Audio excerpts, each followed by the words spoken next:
En avant pour être édifié sur Radio Matania. Voici la prédication. Matania Radio.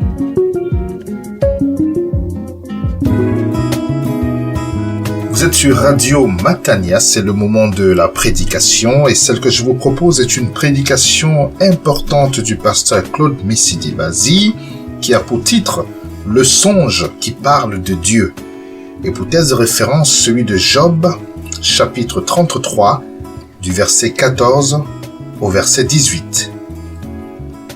Le songe qui parle de Dieu. À travers cette prédication, Job chapitre 33, versets 14 à 18, ce sont les thèses de référence, vous allez découvrir ce que la Bible enseigne sur les songes et les visions. C'est une prédication importante que je vous recommande vivement. Soyez abondamment bénis.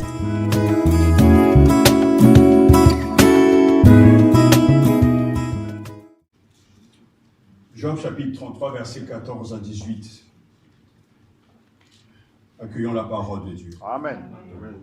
Dieu parle, cependant, tantôt d'une manière, tantôt d'une autre, et on ne le remarque pas. Il parle par des rêves, par des visions nocturnes, quand un sommeil profond tombe sur les hommes, quand ils sont endormis sur leur lit. Il leur communique alors un message et confirme les avertissements qu'il leur donne. Il veut ainsi détourner l'homme de sa manière de faire. Il évite à l'homme fort de tomber dans l'orgueil. Il préserve son âme de la tombe et sa vie de la menace du javelot. Amen. Amen. Amen. Prions. Notre cœur a vibré en entendant tous ces cantiques en ton honneur, chantant à l'agneau soit la gloire. Amen. Et le règne. Amen. Toi, Seigneur, qui t'es élevé au plus haut des cieux, nous sommes heureux que cette gloire te revienne à toi seul. Amen. Tu as touché nos vies, tu as su briser nos résistances, tu as su trouver en nous une place. Nous te rendons toute la gloire. Alléluia. Amen. En attendant ce jour merveilleux, cet hommage universel, nous sommes heureux sur cette terre de te servir, d'être tes disciples, de prendre notre croix, de te suivre. Nous avons besoin de tes instructions, Maître. Nous avons besoin de ton secours. Parce que nous sommes tellement si ignorants de tes voies, de ta personne. Nous avons besoin de ton esprit, de ta sagesse et de ton intelligence. Nous te prions donc qu'au nom de Jésus, l'Esprit Saint nous aide à l'instant même, à l'écoute de ta parole, la prédication, qui soit le maître enseignant de tout un chacun. Amen. Tu touches nos enfants, tu touches ceux qui sont présents ici, mais ceux aussi qui, par la radio, via la radio, écouteront ce message ou le CD. Seigneur, tu leur accordes ta bénédiction. Amen. Bénis ta parole dans mon cœur, bénis ta parole dans notre cœur. Et sur notre ignorance, merci de nous accorder ton savoir. Au nom de Jésus, pour que ton nom seul soit glorifié. Amen. Amen. Amen. Merci de vous asseoir.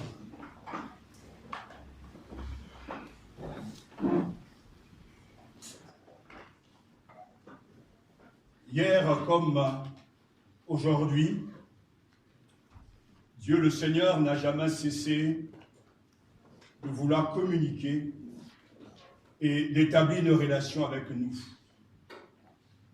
Nous devrions l'écouter et nous donner à lui. Amen.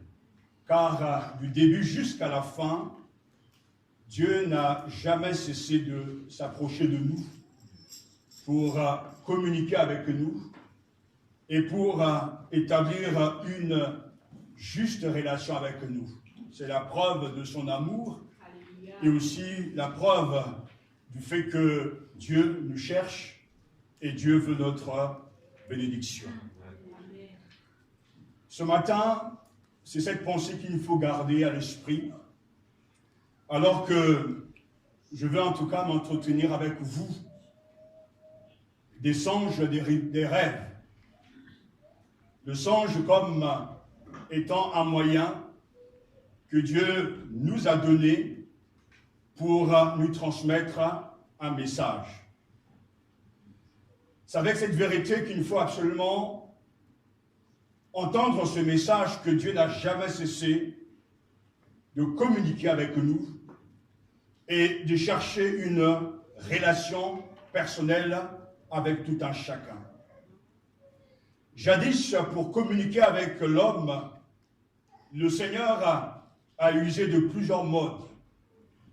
La parole face à face, comme avec Moïse, le songe bien sûr, mais aussi les visions, des oracles, des sorts, l'action divine dans la nature et dans l'histoire.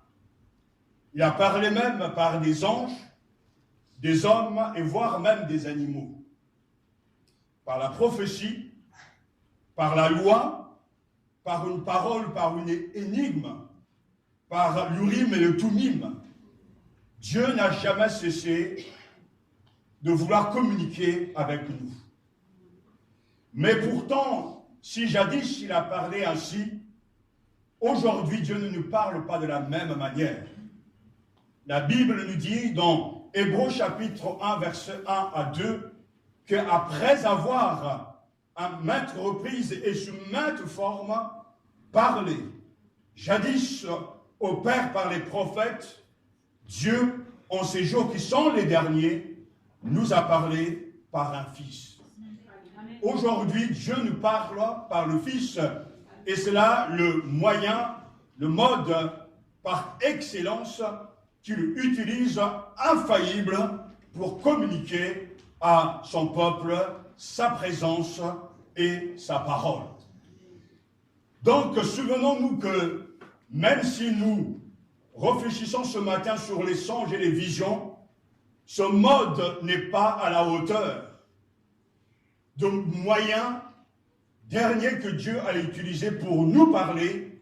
Aujourd'hui, tout a été récapitulé en la personne de Jésus-Christ. Alléluia. Dieu parle au travers de lui. Ses paroles et ses actes sont des messages, des prédications pour tout un chacun. Le thème de songes et de visions est un thème tellement d'actualité qu'il était nécessaire que nous nous y arrêtons pour voir ensemble ce que la Bible enseigne sur ce sujet. Parce que de nos jours, on attache une grande importance aux rêves et aux songes. J'ai pu observer durant plusieurs années le bien fondé d'un songe qui vient de la part de Dieu, les encouragements, aussi les exhortations qu'un songe peut nous apporter lorsque c'est Dieu lui-même qui communique et inspire le songe. Mais j'ai pu aussi observer aussi le cas contraire, des songes que Dieu ne donne pas, des rêves que Dieu ne donne pas, et qui ont entraîné des conséquences, qui ont entraîné en tout cas des situations dramatiques et chaotiques. Dieu pourtant nous aime. Dieu veut notre bien, et c'est pour ça que la Bible ne cache pas et aborde ce sujet avec beaucoup de force. En effet, lorsqu'on ouvre les Écritures, on trouve plus de 130 références concernant les songes, voire les rêves, et une centaine concernant les visions. Il faut bien sûr se rappeler que l'Ancien Testament, en tout cas, contient le plus de références à ce mode de communication de la part de Dieu. Et c'est vrai que ce mode de communication de la part de Dieu a souvent été utilisé. Dieu a parlé à des hommes à titre individuel par un songe nocturne, et il s'est révélé ainsi à des croyants comme à des païens par des songes. À titre d'exemple, Dieu parla de cette manière à Abimelech, Genèse chapitre 20. Il a parlé bien sûr à notre patriarche Jacob, Genèse chapitre 28, à Laban, Genèse chapitre 31, à Joseph bien sûr, qui a reçu donc l'ordre de mission de la part du Seigneur dans un songe nocturne. Il a parlé aussi à Salomon, et c'est très intéressant parce qu'à Salomon, lorsque Dieu apparaît à ce roi, il va lui accorder la sagesse dans son sommeil. Un roi, chapitre 3, verset 5. Et nous connaissons aussi d'autres cas comme le Seigneur a parlé à Daniel, a parlé aussi à d'autres serviteurs de Dieu. Daniel, comme Joseph, avait reçu de la part du Seigneur, bien sûr, le privilège, le don d'interpréter les songes. Le Nouveau Testament ne rapporte aucun songe de Jésus. Jésus, en tout cas, a dû rêver. Mais la Bible ne s'attarde pas sur le fait que le Maître, le Seigneur, a eu un songe. Parce que bien sûr, dans le sens que le Seigneur n'avait pas besoin de songe pour communiquer avec le Père, puisqu'il jouissait d'une intimité sans précédent, il connaissait le Père sans intermédiaire. Le songe pourtant n'est pas absent du Nouveau Testament. À la Pentecôte, Pierre annonce l'accomplissement de la prophétie de Joël, Joël chapitre 3, où il est dit que justement au dernier temps, Dieu répandra de son esprit sur toute chair, et il y aura des visions et des songes qui seront donnés aux vieux comme aux jeunes. Et le jour de la Pentecôte, la prophétie s'est accomplie, Dieu a envoyé son esprit. Le livre des Actes des Apôtres parle et rapporte plusieurs visions nocturnes de Paul. Je dis bien vision et pas songe, car il y a une différence entre les songes et les visions. On parle de songes nocturnes, la personne n'est pas éveillée, la personne est bien sûr est en sommeil, et on parle d'une vision, c'est-à-dire d'une pénétration du monde spirituel, tout en étant bien sûr éveillé. Il faut insister sur le fait que, dans le Nouveau Testament, Matthieu rapporte plusieurs songes analogues à ceux de l'Ancien Testament. Lorsque Dieu se révèle à la naissance de Jésus, ce texte bientôt sera en tout cas lu et relu lors de la période en tout cas de Noël, où il est question bien sûr des anges qui vont qui seront envoyés donc à Nazareth et qui vont apporter la bonne nouvelle à Joseph, fiancé de Marie et aux mages. Matthieu chapitre 1 et Matthieu chapitre 2. Mais ce mode de révélation n'a pas toujours été utilisé par la suite, parce que la révélation semble maintenant totalement cernée, attachée, et il n'y a plus rien à dire sinon que en Jésus-Christ, Dieu nous parle. Amen. Mais lorsque l'on fait référence à Joël chapitre 3 et à l'accomplissement de la prophétie, il y a réellement aussi au sein des églises charismatiques le don des songes comme le don des visions. Et avant d'aller plus loin et de partager avec vous des principes concernant les songes, voire ou les rêves, arrêtons-nous et répondons en tout cas à la question, mais qu'est-ce qu'un songe ou un rêve? Il est toujours important de lire et de comprendre avant d'appliquer et de vivre une vérité biblique. Le verbe utilisé en hébreu est halam. Il signifie en fait l'habilité de percevoir avec les yeux intérieurs. Dans la prière de l'apôtre Paul dans Éphésiens chapitre 1, verset 18, Paul prie, après avoir énuméré, après avoir donné aux croyants le catalogue de toutes leurs bénédictions, l'apôtre Paul prie le Seigneur de donner aux croyants, à Éphèse comme à tous les croyants, un esprit de révélation et de sagesse, qu'il ouvre les yeux de votre cœur. Montrant que là, il ne s'agit pas des yeux physiques, mais le cœur étant l'organe, justement, de notre vie spirituelle, le cœur est le siège de notre réflexion de la volonté. Dieu doit ouvrir les yeux intérieurs de notre cœur pour pouvoir comprendre et connaître Christ et ses réalités. Le songe est l'habilité, la capacité de percevoir avec les yeux intérieurs. Le Nouveau Testament et la Septante, c'est-à-dire la Septante, la traduction en grec de l'hébreu de l'Ancien Testament, utilise le mot onar, qui se réfère en fait à des visions en dormant. Comme tout à l'heure je venais de le dire concernant Joseph, Matthieu chapitre 1 verset 20 nous dit « Comme il pensait, un ange du Seigneur lui apparut dans un rêve. » On sait que Dieu pouvait se présenter aux hommes via des anges, via des moyens et des méthodes, mais aussi via un songe, via un rêve. L'ange de l'Éternel a été envoyé pour, en tout cas, exhorter Joseph à ne pas régner, repousser Marie qui était enceinte, mais à l'accepter parce que telle était la volonté de Dieu. Et c'est le même Seigneur qui va utiliser toujours le rêve pour, en tout cas, communiquer aux mages de ne pas prendre le même chemin pour éviter, en tout cas, le roi Hérode, parce qu'il en voulait bien sûr au nouveau-né. Et c'est important de savoir que le songe est une capacité, une habilité de percevoir avec les yeux intérieurs. Aujourd'hui, la croyance que l'on donne au songe est vraiment extraordinaire. Parce que de plus en plus de gens se laissent guider et diriger par des songes, par des rêves. La Bible atteste et explique dans le discours et dans les propos d'Élie, un ami de Joseph, pourquoi et à quoi servent justement les songes. Job passe par des moments difficiles et plusieurs de ses amis viennent le voir pour le réconforter.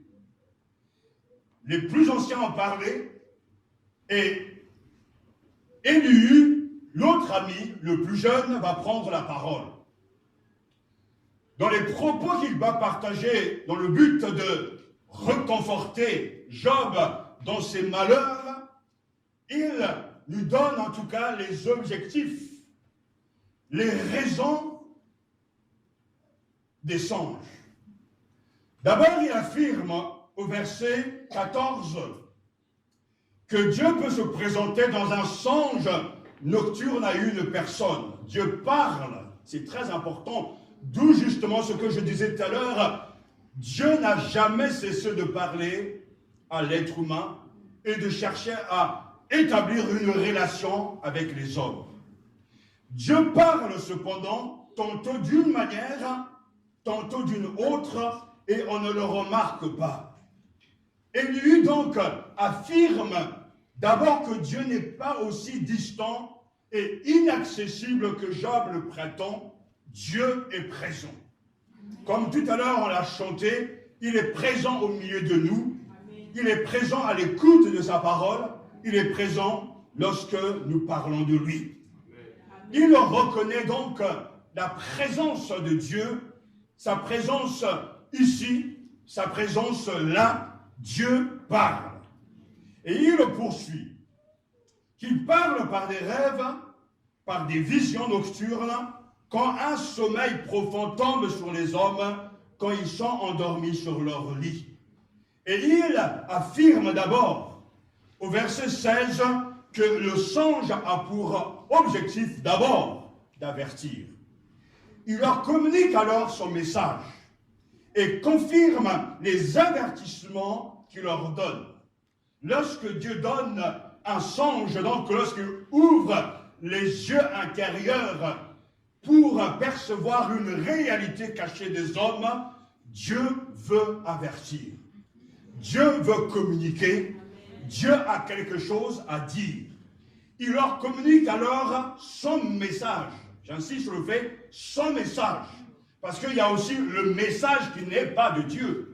Et confirme les avertissements qu'il leur donne. Vous entendez ces paroles? Il confirme les avertissements qu'il leur donne, sous-entendu que ces avertissements, on les connaît déjà. C'est-à-dire, on n'invente pas une doctrine, le rêve n'est pas un moyen que Dieu va utiliser pour nous communiquer une doctrine, jamais. Mais le rêve est un moyen que Dieu donne pour avertir sur des vérités que l'on sait déjà, mais dont on ne veut pas appliquer à sa propre vie. Amen, amen. Il poursuit, verset 17, il veut ainsi détourner l'homme de sa manière de faire. Dieu, quand il s'adresse à nous, Dieu, quand il prend l'initiative de nous parler, il veut nous avertir, mais en même temps, il veut aussi nous guider.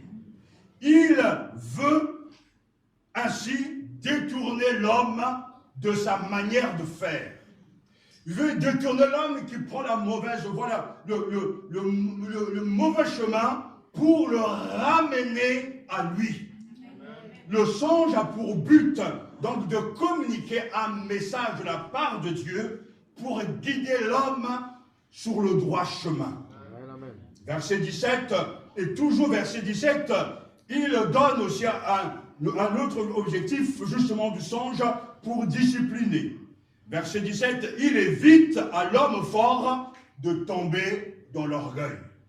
Lorsque Dieu veut discipliner ses enfants, il envoie un message d'une manière ou d'une autre, mais le but, c'est pour nous avertir, nous guider, afin de ne pas succomber au mal, afin de ne pas tomber dans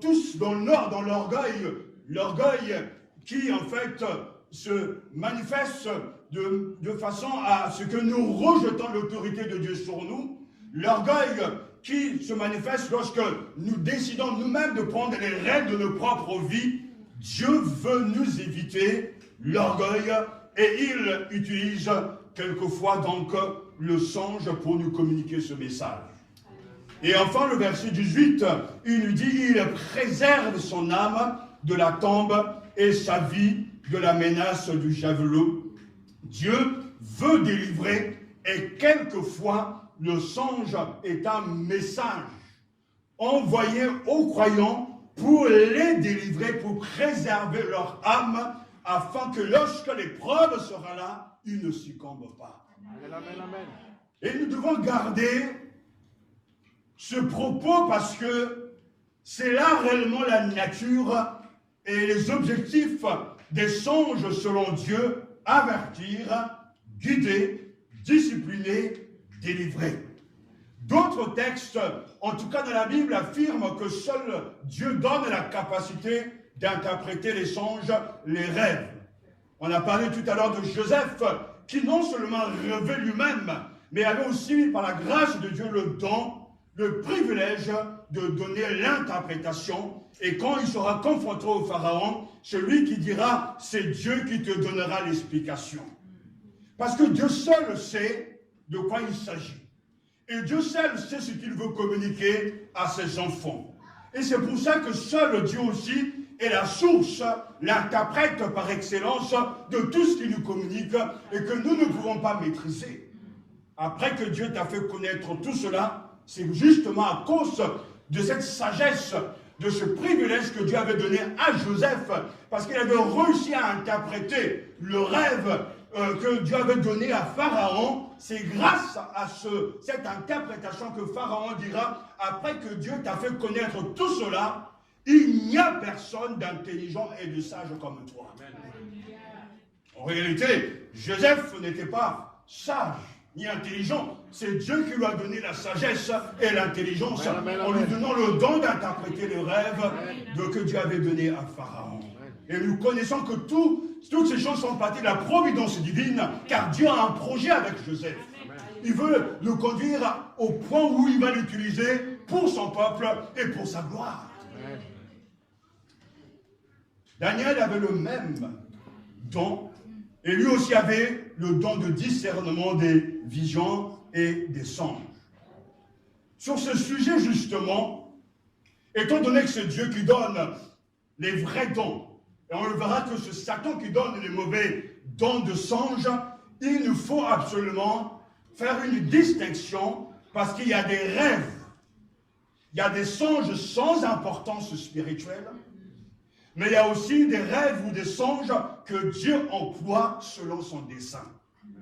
Cette nuit, j'ai rêvé. Qui cette nuit a fait un rêve? Vous pouvez lever la main. Quel que soit de toute façon, que vous levez les mains ou pas, l'homme rêve. C'est vrai. L'homme fait de songes parce que c'est ainsi, et on le verra que ces songes ne sont pas là simplement pour être là. On peut rêver de tout et de n'importe quoi. Si on a mal mangé hier, on a mal digéré le repas d'hier soir, dans la nuit, on peut faire des rêves bizarres. J'ai remarqué, entre parenthèses, notre médecin peut-être me confirmera ou m'infirmera. Bref, il y a des médicaments, quand on les prend, on fait des rêves, voire des cauchemars. J'ai entendu quelque part qu'un homme qui souffrait, en tout cas d'un mal de dos terrible, a eu un peu de morphine et a fait pas mal de cauchemars. Bon, bref. Il y a des rêves sans importance, tu rêves de tout et n'importe quoi, tu te rêves que sur la en tout cas tu marques la plage, tu te promènes, ça et là. Ces rêves-là, il faut les accepter parce que l'homme est ainsi. Mais il ne faut pas les interpréter à la lumière de la volonté de Dieu. Il y a par contre des rêves que Dieu emploie selon son dessein, et des exemples que je viens de vous citer, bien sûr, il y a ces rêves, ces songes qui véhiculent, qui apportent un message de la part de Dieu. Le songe, par exemple, d'un Madianite va déprimer et va faire en sorte que dans le livre de Juges, Gédéon va remporter la victoire. Juges chapitre 7, parce que par sa providence, Gédéon va arriver à un moment donné entendre, en tout cas, un Madianite qui est en train de raconter un songe. Et ce songe était extraordinaire. Ce Madianite, cet ennemi, raconte qu'il a vu justement qu'une galette de pain d'orge roulait dans le camp de Madian. Elle a teigné la tente, la heurta, la fit tomber et la renversa son dessus-dessous. Un songe qui n'a rien d'extraordinaire. Mais quand ce songe a été raconté par ce Madianite à son copain, Gédéon entend, et ils ont tous compris que c'est Gédéon qui va tous les massacrer. Et ça a créé une psychose, en tout cas parmi les Madianites, et c'est vrai, Gédéon a remporté la victoire. Il y a ce fameux songe de la femme de Pilate. Dans Matthieu 27, lorsqu'en s'adressant à son mari, elle va dire, ne te mêle point de l'affaire de ce juste, car aujourd'hui j'ai été très affecté dans un songe à cause de lui. Je parle. Et il alerte. Et c'est vrai qu'il utilise le songe. Comme ce reportage qu'on a projeté, qu'on a vu et revu de la manière que Dieu sauve les musulmans, parce qu'il leur donne des songes, et dans ce songe, lui-même apparaît pour sauver et pour racheter. Béni soit Dieu pour ce mode d'expression de la part du Seigneur. Donc les rêves ou les songes ne peuvent pas tous être légitimement considérés comme des messages de Dieu. Mais comment en tant que chrétien examiner et évaluer les manifestations charismatiques comme les songes? Rappelez-vous toujours que notre seule norme, c'est la Bible. Amen, amen. La parole prononcée par Dieu est fixée par écrit. Jude 1,3 nous dit, bien-aimés, alors que je désire vivement vous écrire au sujet de notre salut commun, je me suis senti obligé de vous envoyer cette lettre pour vous exhorter à combattre pour la foi qui a été transmise au sein une fois pour toutes. Soulignez ce verset dans votre Bible, cette lettre pour vous exhorter à combattre pour la foi qui a été transmise au sein une fois pour toutes. Il n'y a rien à retrancher, il n'y a rien à ajouter, tout est déjà dit. Nous sommes en mesure, grâce à cette parole, de vérifier la justesse des affirmations des soi-disant prophètes des songes, des faiseurs de songes. À un temps où la contrefaçon se multiplie, nous ne devons jamais oublier ce que Jean nous dit, bien-aimés, ne croyez pas à tout esprit. Examinez plutôt les esprits pour savoir s'ils sont de Dieu. Car beaucoup de prophètes de mensonges sont sortis dans le monde. À ceci, vous connaissez l'Esprit de Dieu, tout esprit qui reconnaît Jésus-Christ, venu en chair, est de Dieu. Et tout esprit qui ne reconnaît pas Jésus n'est pas de Dieu, c'est celui de l'Antichrist dont vous avez entendu dire qu'il vient et qui maintenant est déjà dans le monde.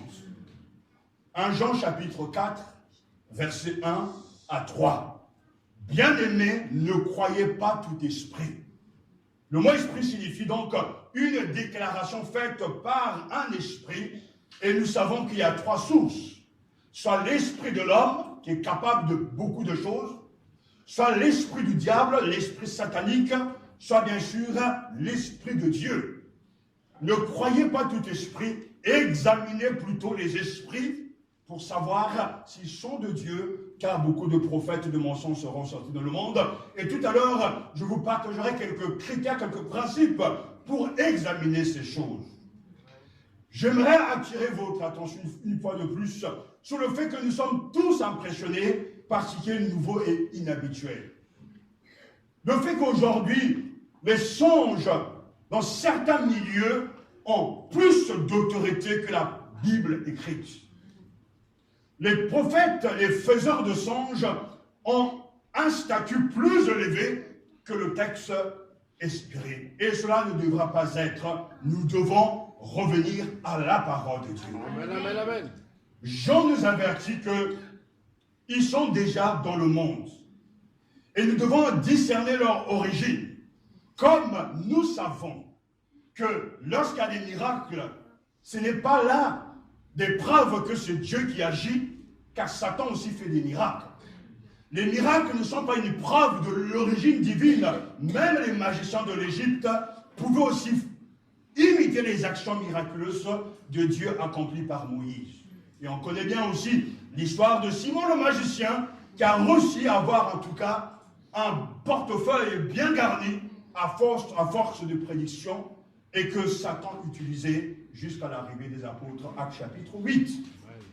Nous devons être déterminés à examiner, à évaluer tout don, les songes ou les rêves, pour savoir si ces choses sont réellement de Dieu ou pas. Parce que Dieu envoie pour avertir, guider, pour nous mettre en garde, pour nous transmettre un message. Mais quand Dieu parle, quel est le critère sur lequel nous devons d'abord nous arrêter? C'est d'abord le fait que ce que Dieu dit s'accomplit toujours. Amen, amen, amen. Comment tester un songe ou une prophétie? Deutéronome chapitre 18, versets 21 à 22, nous donne là un critère important, mais ce n'est pas le plus important, mais c'est un critère très important. Parlons justement de la manière, de la façon de tester une prophétie ou un songe. J'ajoute un songe. Moïse écrit, peut-être te demanderas-tu, comment reconnaîtrons-nous que ce n'est pas une parole dite par le Seigneur?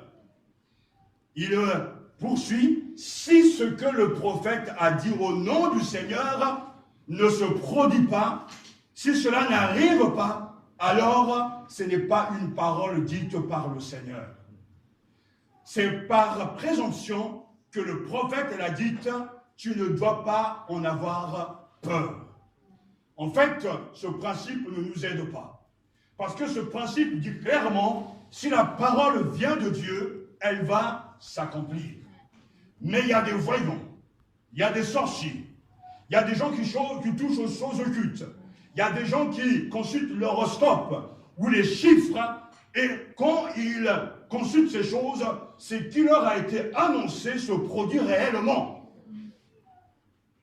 Satan n'est pas une illusion, c'est une réalité. Mais quoi que l'on soit, au premier stade, si un prophète ou un faiseur de songes parle au nom du Seigneur, ce qu'il dit doit absolument s'accomplir. Nous avons reçu des visions et des songes ici ou ailleurs.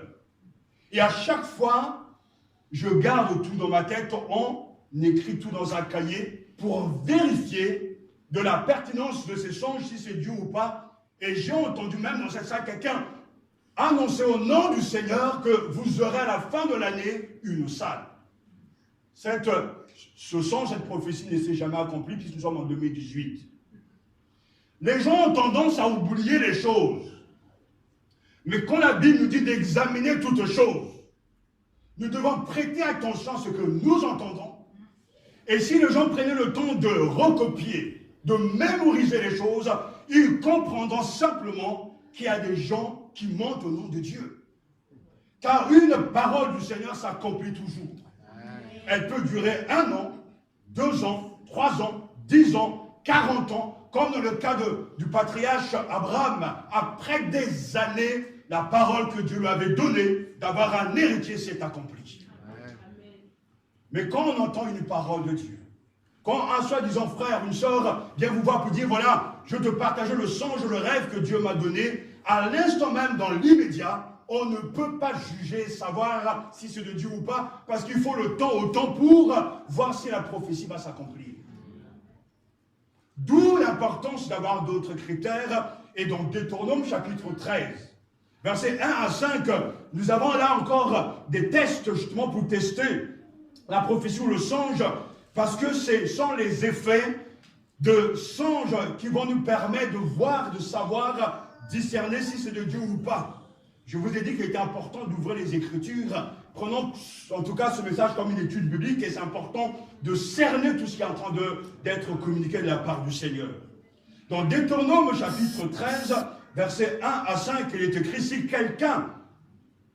quelque prophète ou faiseur de songes surgit au milieu de toi, s'il te propose un signe ou un prodige, et qu'ensuite ce signe ou ce prodige annoncé arrive, s'il te dit alors, allant à la suite d'autres dieux que tu n'as pas connus et servons-les, tu n'écouteras pas les paroles de ce prophète, ni le songe de ce songeur, car Yahvé, votre Dieu, qui vous éprouve pour savoir si vraiment vous aimez Yahvé, votre Dieu, de tout votre cœur et de toute votre âme.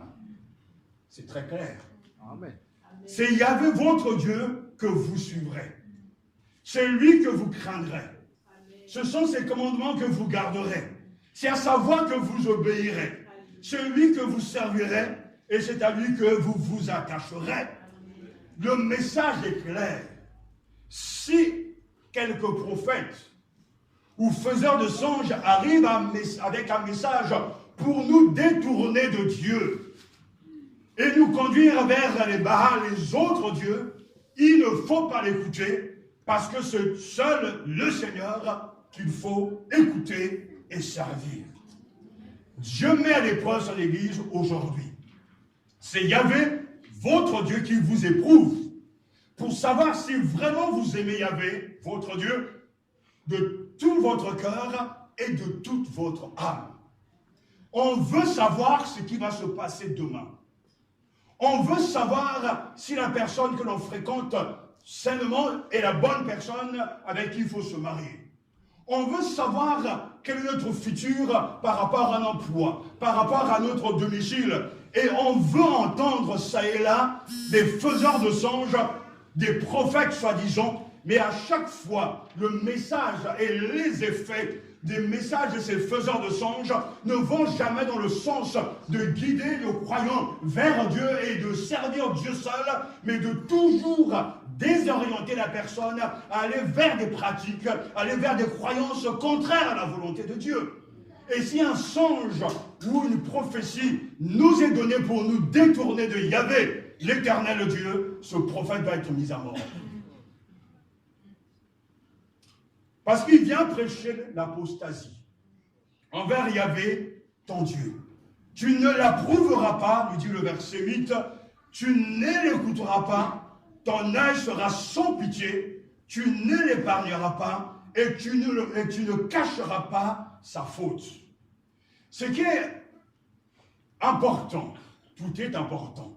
Ce qu'il y a des gens, et je pourrais prendre des cas concrets, et c'est ce que je veux faire, des situations vécues où des gens vivent dans le péché. Les gens vivent dans le mal. Mais un jour, un faiseur de songes, un prophète débarque dans leur ville, dans leur maison, et ce prophète va les rassurer que Dieu est avec eux, alors qu'ils vivent une vie désordonnée. Dieu ne peut jamais cautionner le mal et le péché. Si l'on voit un faiseur de songes dans ta maison, si l'on voit un prophète dans ta maison, c'est pour sauver ton âme, mais pour t'avertir, pour te guider, pour te réprimander afin de sauver ton âme. Il ne couvrira à aucun moment ton péché. Mais il va dévoiler ton péché afin que tu retournes vers lui et que tu sois à son service. Tous ceux qui viendront au nom du Seigneur, qui auront pour objectif de nous détacher, de diminuer la crainte que nous avons de Dieu, de nous pousser à désobéir au Seigneur, de nous pousser à ne pas servir le Dieu vivant dans l'église locale et ailleurs, de nous attacher au Seigneur. Ces gens-là doivent être réprimés, doivent être rejetés, quel que soit le statut qu'ils ont, quels que soient les mots qu'ils ont. Il ne faut pas les écouter et il ne faut même pas avoir de pitié envers eux, car il n'y a rien de pire que ceux qui, au nom de Dieu, détournent le peuple de Dieu lui-même.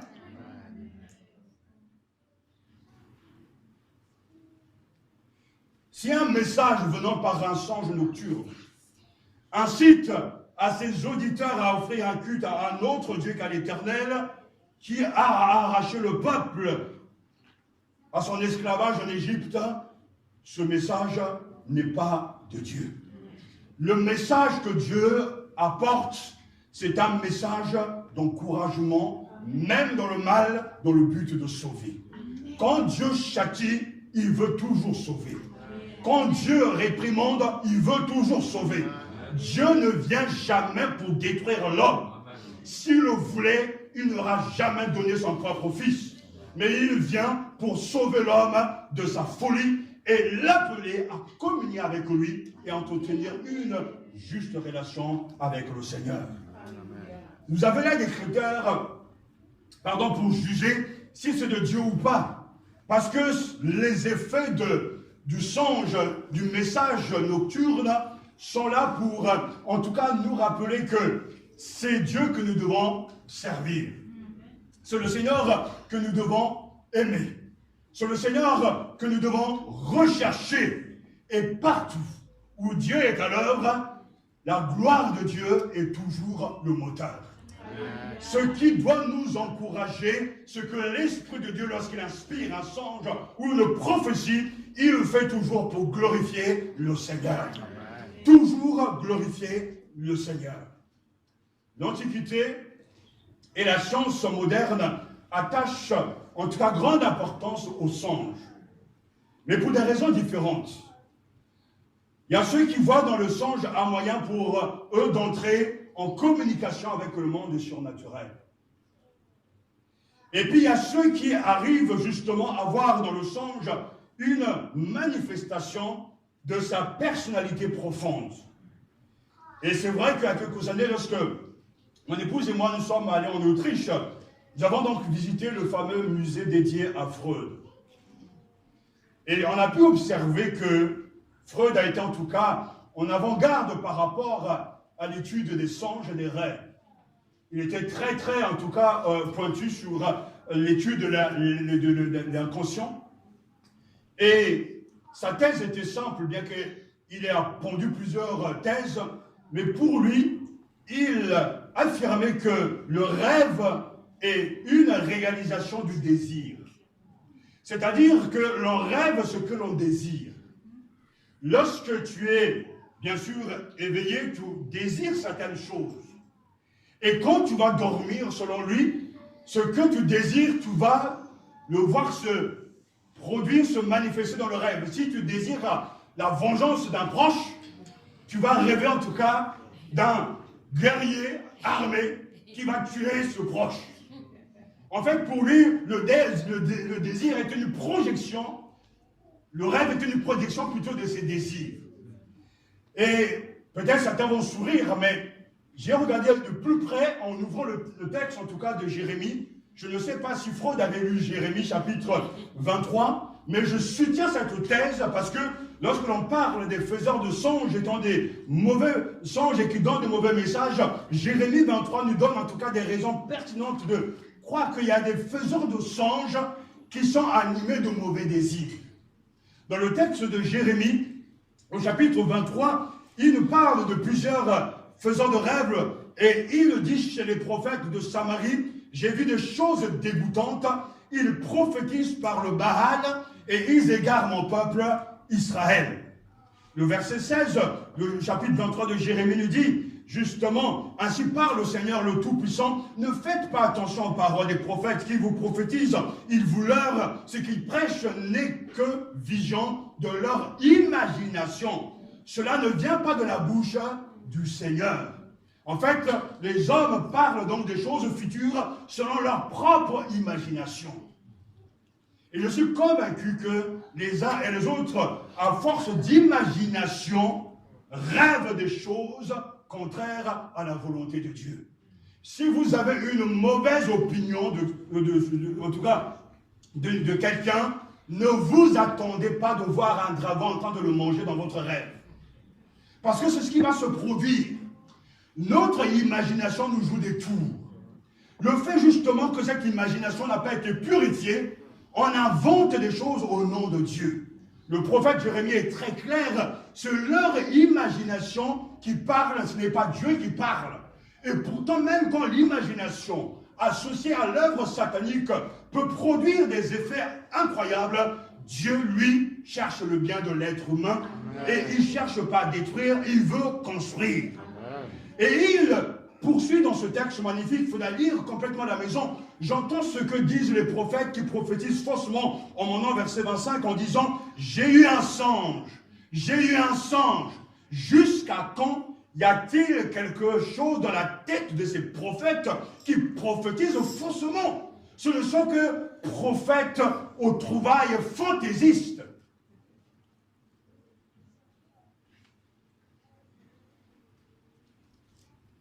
Ils disent à ceux qui me méprisent, l'Éternel a dit, vous aurez la paix. Plusieurs fois, on a entendu ça, verset 17. La personne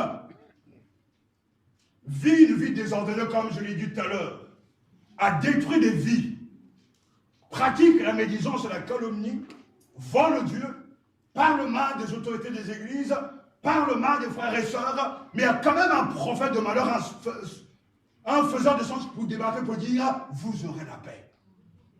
Tout va bien, vous aurez la paix. Et le prophète, je vous dis, mais il ose dire à ceux qui méprisent la parole du Seigneur, pour vous, tout ira bien. À quiconque persiste dans son entêtement, le malheur ne viendra pas sur vous. Ça, c'est les paroles du prophète Jérémie. Mais est-ce que ces paroles ne font pas écho à nos propres situations? Ils osent dire à ceux qui méprisent la parole du Seigneur, pour vous, tout ira bien. Autour de nous, on a des hommes et des femmes rebelles à Dieu. Des hommes et des femmes qui méprisent l'autorité des Écritures. Des hommes et des femmes qui méprisent ce que Dieu dit via ses serviteurs, ses servantes, via l'Église. Mais quelle est votre réaction par rapport à eux? Est-ce que c'est les mêmes discours pour vous, tu iras bien? Continue comme ça. Dieu te donne raison. Non, ce discours n'est pas biblique. Ces gens-là sont complètement dans la fausseté et un esprit de Satan les anime. Jérémie, comme tant d'autres prophètes, se sont levés contre ces faux prophètes, ces faiseurs de songes, qui ont cette monstruosité de détourner le peuple de Dieu. Alors que Dieu veut ramener son peuple à lui, eux, ils veulent absolument l'égarer. Malheur à ces faux prophètes. Certains prophètes même sont en abomination devant Dieu. Et Jérémie chapitre toujours 23 verset 14 lui dit, mais chez les prophètes de Jérusalem, je vois des monstruosités. Ils s'adonnent même à l'adultère et ils vivent dans la fausseté. Ils prêtent main forte aux malfaiteurs, si bien que personne ne peut revenir de sa méchanceté. Comme certains même, de nos jours, on a entendu qu'ils sont au service de Dieu, mais ils magouillent. Ils volent les allocations. Ils volent dans les trains. Ils pillent des vies, etc. Ils mentent au nom du Seigneur. Ils disent des demi-vérités. Ils sont en contradiction. Ils vivent dans l'adultère, dans le mensonge continuellement. Et ils pensent ce que Dieu parle au travers d'eux. Je n'écoute pas quelqu'un qui a une vie morale désordonnée, car celui que Dieu utilise a une vie consacrée devant le Seigneur. Amen, amen. Ce qui est terrible et sournois, c'est que ces faux, justement, faiseurs de songes, ne contestent jamais, en tout cas, l'autorité des Écritures.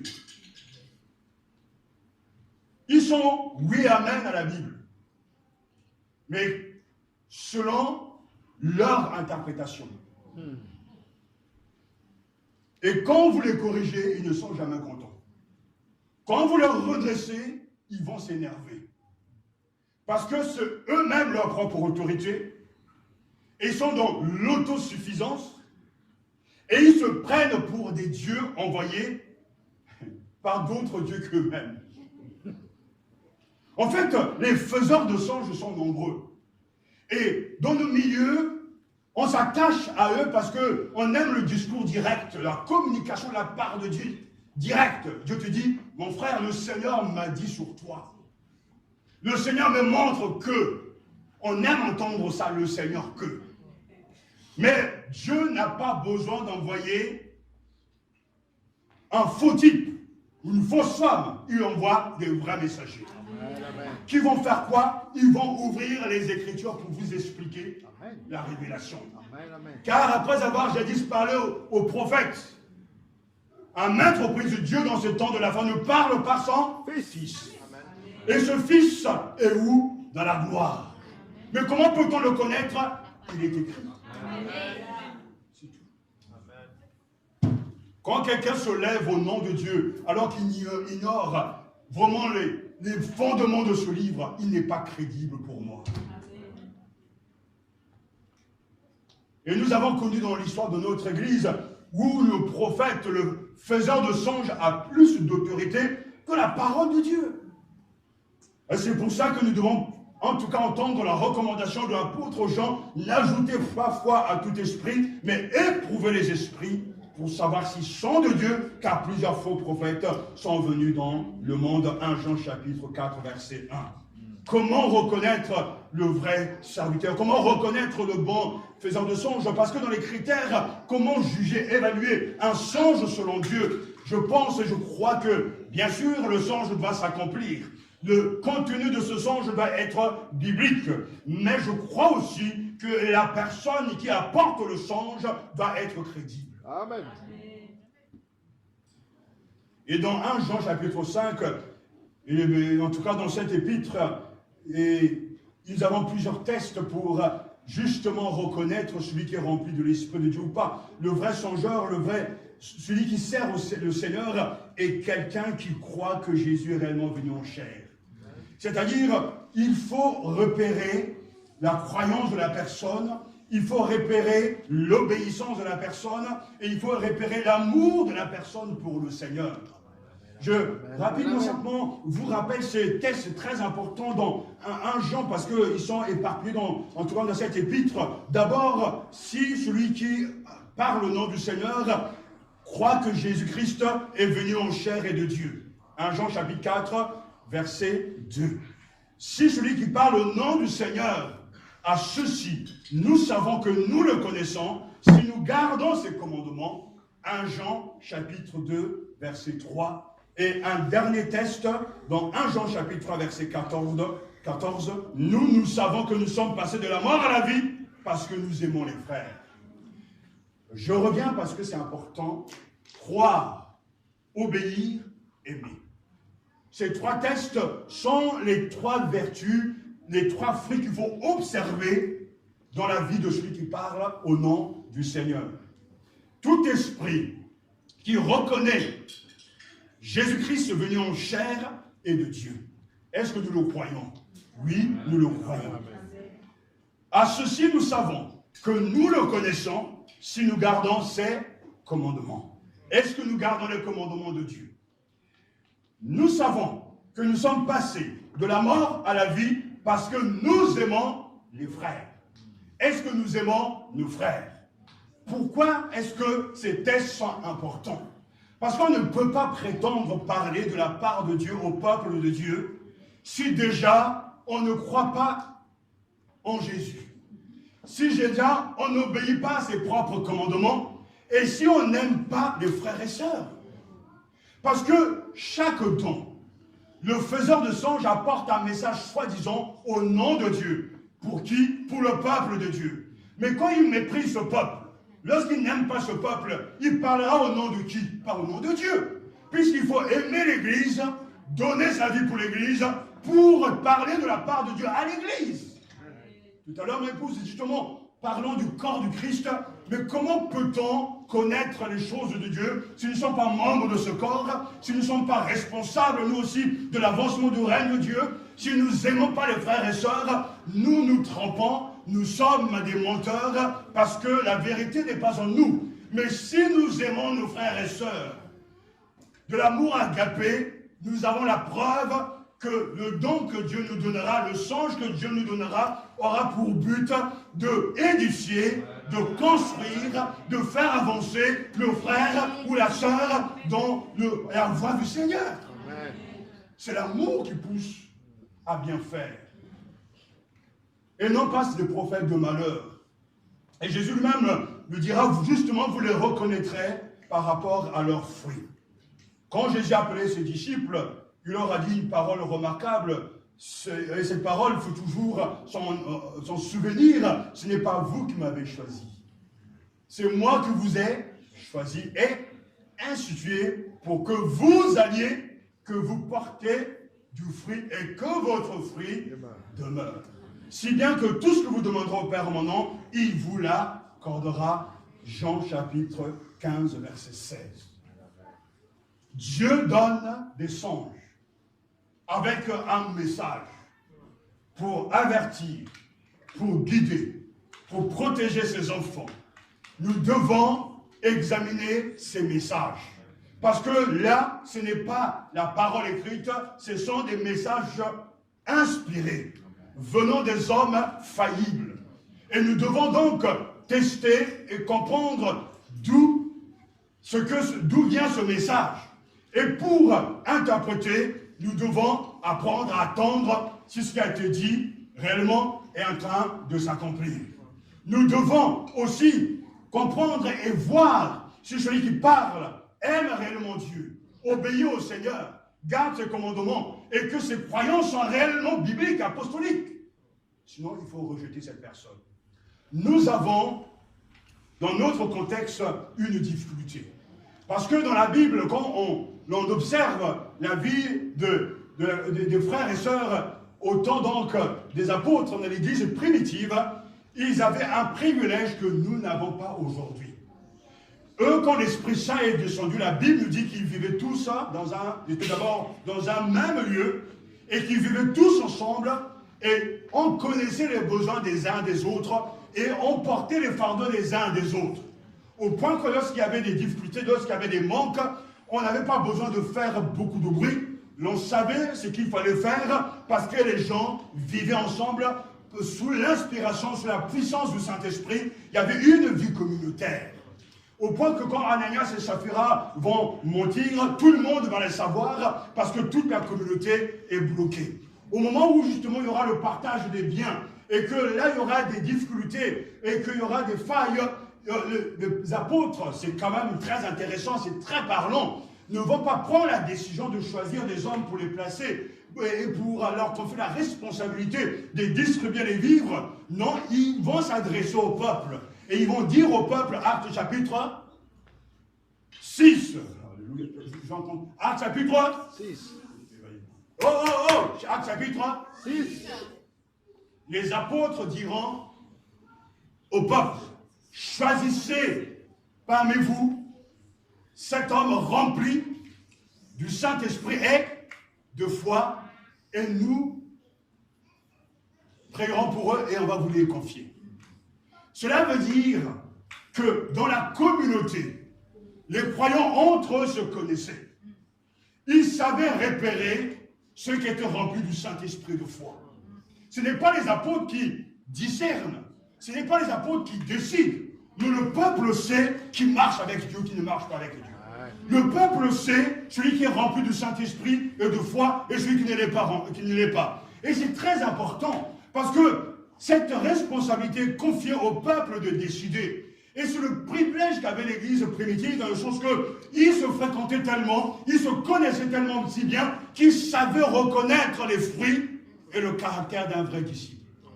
De nos jours, on a cette difficulté. J'ai cette difficulté en tant que pasteur avec mon épouse, on a cette difficulté parce que les gens, on ne les connaît pas.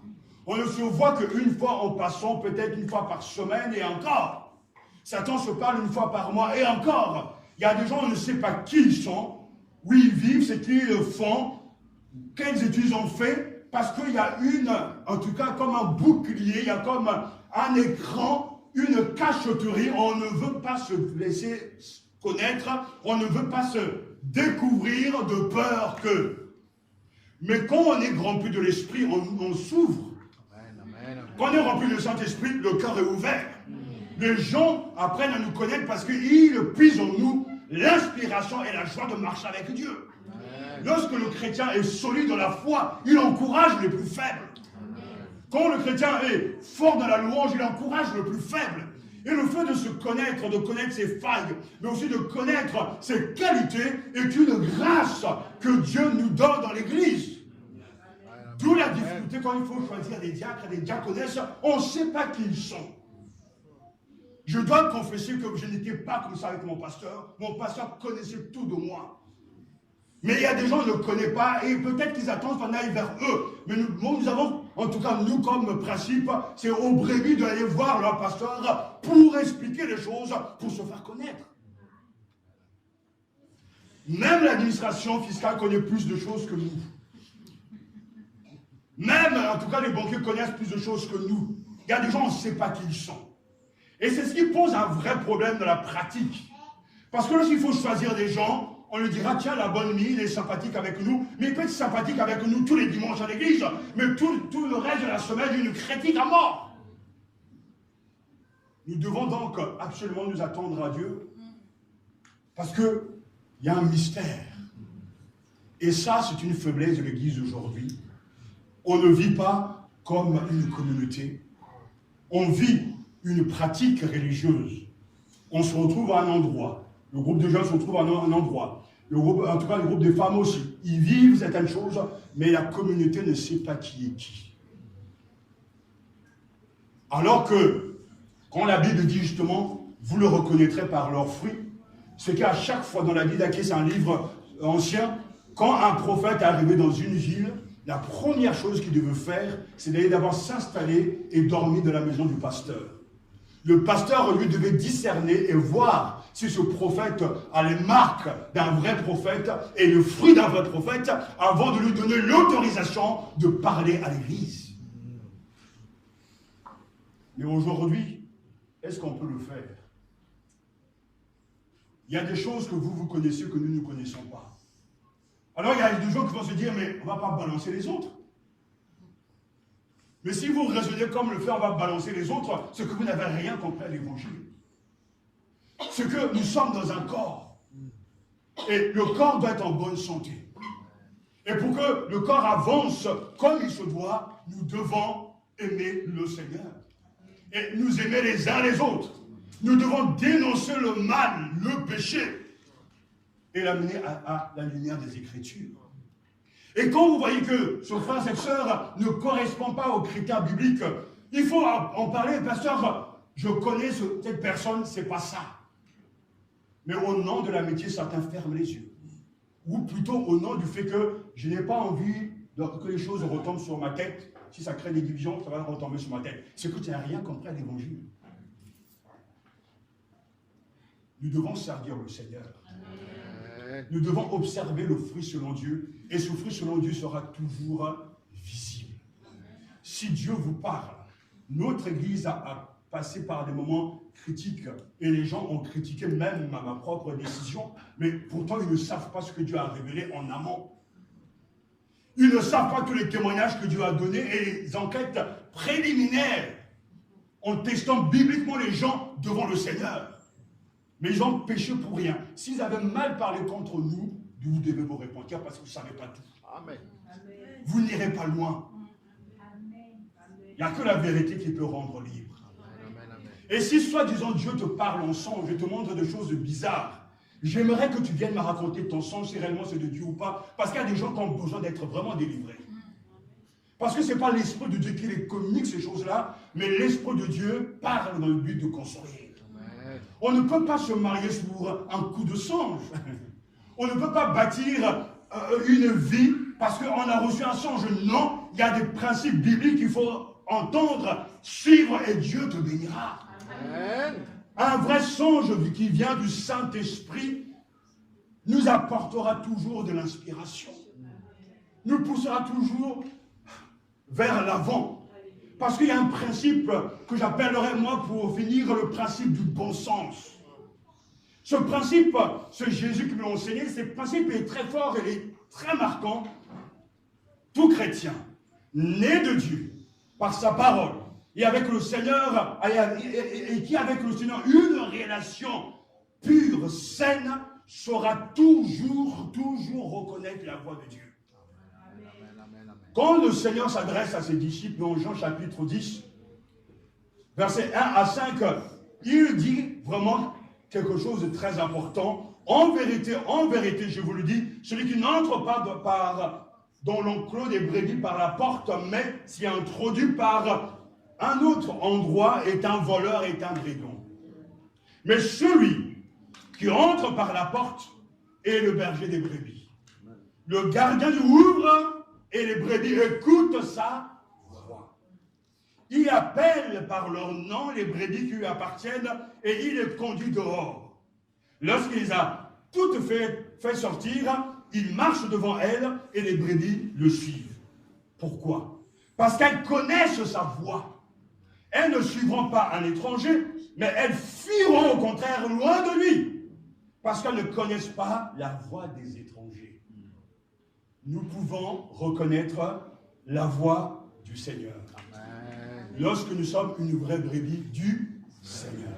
Chacun de nous a reçu ce même Saint-Esprit qui parle en songe et qui témoigne à notre esprit que nous sommes de Dieu.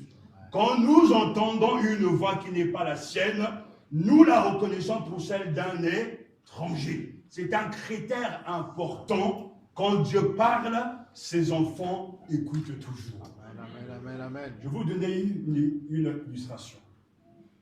Il n'y a pas longtemps, nous étions dans cette petite salle, à la cuisine avec quelques frères, le frère David et d'autres. On discutait. Et tout d'un coup, on a entendu le cri d'un enfant. Le frère David s'est entendu dire, ah, ça c'est mon petit. Et il a quitté la pièce donc, pour aller bien sûr prendre soin du petit. Et c'était réellement son fils qui pleurait. Mais comment se fait-il qu'il n'y a que lui qui a reconnu cette voix? Ça pouvait être bien sûr Gabriel ou bien d'autres enfants, mais comment se fait-il que le frère a reconnu la voix de son fils? Mais parce qu'entre eux, il y a une relation qu'on ne peut pas expliquer. La filiation qui fait que quand l'enfant pleure, on sait que c'est son enfant. Dans une maternité, même quand il y a plusieurs enfants qui pleurent, une maman sait toujours que ça c'est mon petit, ça c'est ma petite. Parce que c'est quelque chose qu'on ne peut pas expliquer. C'est la voix intérieure, la résonance intérieure. En physique, on appelle ça la résonance, le principe de résonance. C'est-à-dire que le bruit se fait entendre dans ton propre cœur. Et toi, tu vas aider cet enfant. Parce qu'il n'y a que toi qui peux répondre au cri, à l'appel de ton enfant. Si mon fils parlait dans cette salle, ou bien votre enfant parlait dans cette salle, il n'y a que vous qui allez reconnaître sa voix. Parce que c'est votre chair. En esprit, ça se passe pareil. Même si vous n'avez pas beaucoup de connaissances bibliques, et c'est un défaut, il faut apprendre. Amen. Mais quand l'Esprit Saint est en vous, quand la voix de votre Père parle, vous l'entendrez toujours. Amen. Ça va résonner au-dedans de vous, que ça c'est mon Père qui parle. Quand quelqu'un parle au nom du Seigneur, l'Esprit de Dieu me dit que c'est lui qui parle. Quand quelqu'un est en train de mentir, je le sais aussi, il m'arrive souvent de parler à des gens, écoutez, et je sais qu'ils sont en train de mentir. Je ne sais pas comment vous l'expliquer, mais parce qu'on reconnaît la voix du maître, de son papa, à force d'être habitué à écouter et à entendre la voix de mon père, je sais quand il parle ou il ne parle pas. Cette sensibilité à entendre la voix du bon berger est une sensibilité qui nous est donnée à force de fréquenter le Seigneur dans sa parole. Et à chaque fois, cette sensibilité va augmenter. Et le Seigneur va parler, on entendra. Et c'est pour ça que Jésus dira, ils ne suivront pas un inconnu. Mais non, ils ne peuvent pas. Nous avons là carrément une impossibilité. Ils ne peuvent pas suivre un mercenaire. Alors comment expliquer qu'il y a des gens qui courent de gauche à droite? Il y a des gens même qui quittent l'église alors que la parole est prêchée. Quelle voix sont-ils en train d'entendre? Si Dieu parle, et Dieu parle au travers de la parole, tout le monde, ceux qui se disent, en tout cas, qui prétendent être des brebis du Seigneur, doivent entendre cette voix. Si vous avez même le doute sur le prédicateur, allez prier le Maître, le Seigneur vous donnera par son esprit l'explication de ce que nous sommes. Mais si vous priez, ayez des cœurs purs. Parce que vous pourrez aussi prier et ne rien voir. J'ai vécu des expériences remarquables, deux fois dans le sud de la France, je me souviens, j'allais prêcher, j'allais en tout cas visiter, prêcher là-bas, il y avait une famille que je devais donc visiter. Quand je suis rentré dans la pièce, il y avait une dame qui a crié. Parce qu'elle m'avait vu déjà en songe, en train de la réconforter, en train de lui annoncer la bonne nouvelle, et elle me voit physiquement. Quand quelqu'un n'a pas de problème dans son corps contre toi, Dieu peut lui communiquer la vérité. Rappelez-vous, le seul endroit où Jésus n'a jamais fait de miracle, c'était mais chez lui, c'est où? Il a fait des miracles partout. Mais Jésus n'a jamais fait de miracle dans sa ville natale. Pourquoi? Parce que nul n'est prophète chez lui. Nul n'est prophète chez lui, d'accord, mais pourquoi? Il ne croyait pas en lui. La force des préjugés. Lui qui était tout puissant n'a rien réussi à faire chez lui. C'est grave. Quand les gens sont encombrés de tout un tas de pensées, ils vont vous rêver en sorcier, en sorcière, en girouette, en voiture déformée, en bizarrerie pas possible, parce qu'ils délirent dans leur esprit. Ils ne sont pas bien dans leur cœur. Donc, automatiquement, ils projettent tout ce qui ne va pas dans le songe. Mais si réellement ces gens prenaient le temps de prier, Seigneur, montre-moi la vraie nature de ce frère, ils sauront réellement que ce frère est un vrai frère. Une vraie sœur, parce que l'Esprit de Dieu en nous va rendre témoignage au même Esprit de Dieu qui est au fond. Notre communion n'est pas dans le fait d'être noir, blanc, ou d'être venant du même pays, avoir la même culture. Non, notre communion est en esprit. Amen. Amen. Vous vivez avec le Seigneur chez vous en esprit, je vis avec le Seigneur en esprit chez moi, on se retrouve, nous sommes en communion les uns avec les autres. C'est ça la communion de l'esprit. Frères et sœurs, examinons toutes choses. Notre Église, nos églises ont besoin d'être purifiées. Parce que le Seigneur parle. Et la réaction de notre propre cœur à ce que Dieu dit est une preuve ou pas si nous sommes de Dieu. Celui qui apporte un message de la part du Seigneur, qui vient pour pointer du doigt le mal, mais aussi apporter la solution de Dieu, qui craint Dieu, qui obéit au commandement du Seigneur, qui aime son frère, il nous faut l'écouter avec joie. Mais celui qui ne parle pas de la part du Seigneur, qui vient pour détruire, qui vient pour dire, et c'est un cas concret et terrible que j'ai pu dans le passé, qui rentre dans les familles pour dire, voilà, le Seigneur m'a montré que dans ta famille, ton oncle est un sorcier. Et croyez-moi, ce drame, je l'ai vécu de loin, mais en tout cas, réel. La personne qu'on avait incriminée a été assassinée. Parce que dans cette famille, il y avait des problèmes. Et comme chez nous, dans nos cultures, tout problème a une raison mystique, automatiquement on dit, voilà, si les choses ne se passent pas bien dans votre famille, c'est ton oncle qui fait des choses occultes. Et un beau jour, quelqu'un a débarqué, l'a tabassé, en tout cas l'a frappé, et il est mort. Parce que les gens se laissent aller aux émotions, ils ne réfléchissent pas. Ils n'examinent pas les Écritures pour savoir si c'est Dieu ou pas. Dieu ne veut jamais détruire quelqu'un. Dieu ne veut jamais briser et séparer les gens. Dieu construit toujours. Aucun prophète de l'Ancien Testament comme du Nouveau Testament arrive avec un oracle, un message de jugement sans avoir dans sa pensée un message de repentance. Même quand Dieu envoie les jugements sur Israël, les 70 ans en exil, il dit après cela je restaurerai Je vous restaurerai, je vous ramènerai. Oh merveilleux, ça c'est le Dieu que je connais. Même quand David tombe dans le péché, Nathan le prophète vient le voir. Il vient pas pour dire mais tu es nul, tu n'en sortiras pas. Dehors, dégagisme. Mais il vient, tu as péché, tu es cet homme-là. Mais en se repentant, le Seigneur lui dit, tu ne mourras pas. Ton péché est pardonné, tu ne mourras pas. Ça, c'est le Dieu de la vie.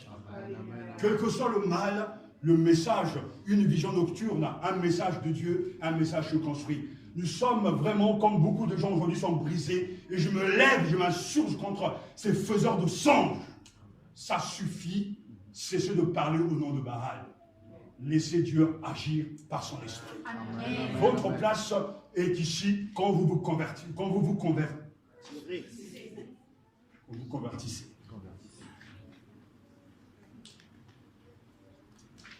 Et n'ayez pas honte, peur de les dénoncer, parce qu'aujourd'hui la révélation, elle est close. Amen, amen, amen. Seigneur, je pense, j'ai vraiment aidé l'Église aujourd'hui. Amen, amen. Car amen. ces songes sont en train d'abîmer des vies. Ne vous mariez pas parce que quelqu'un va devenir un songe. Ne prenez pas des décisions parce qu'on vous a donné un songe. Le songe doit être examiné. Dieu a donné des songes pour cette assemblée. Je pourrais vous en parler et longuement, mais le temps ne nous est pas propice, mais le don de songe existe. Comme bien des événements que nous avons traversés, Dieu les avait déjà montrés. Comme ce qui s'est passé à l'Assemblée générale, Dieu avait montré. Dieu ne cesse de nous parler, de nous avertir, pour que nous ne chutons pas.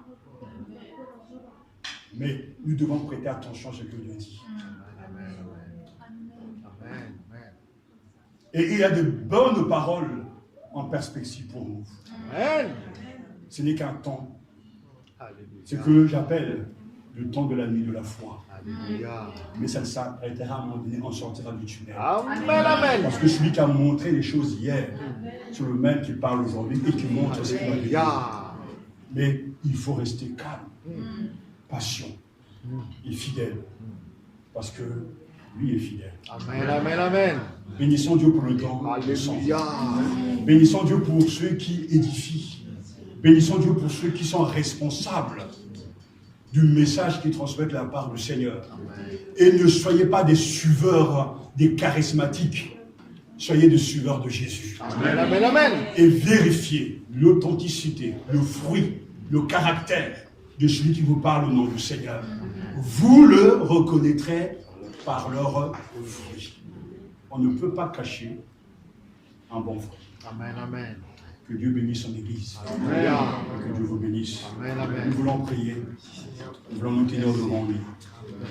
Pour que ceux qui, parmi nous, ont des dons de songe, que Dieu purifie leur cœur, purifie leur esprit, et qu'ils aient dans leur cœur la crainte du Seigneur, l'amour de la parole de Dieu, afin que lorsqu'ils parleront de la part du Seigneur avec ces songes nocturnes, le message de tout un chacun. Nous voulons nous lever pour prier le Seigneur, nous attendre à lui. C'est une des bénédictions de la Pentecôte. Vos jeunes gens et jeunes filles auront des visions et des songes. Dieu, en tout cas, construit son Église. Nous ne voulons pas rejeter cela, mais nous voulons examiner toutes les choses. Que, en tout cas, 3 personnes nous conduisent la prière fortement pour demander à Dieu que sa main soit sur chacun d'entre nous et que la pureté soit dans notre esprit, dans notre cœur, comme dans notre subconscient, au nom de Jésus.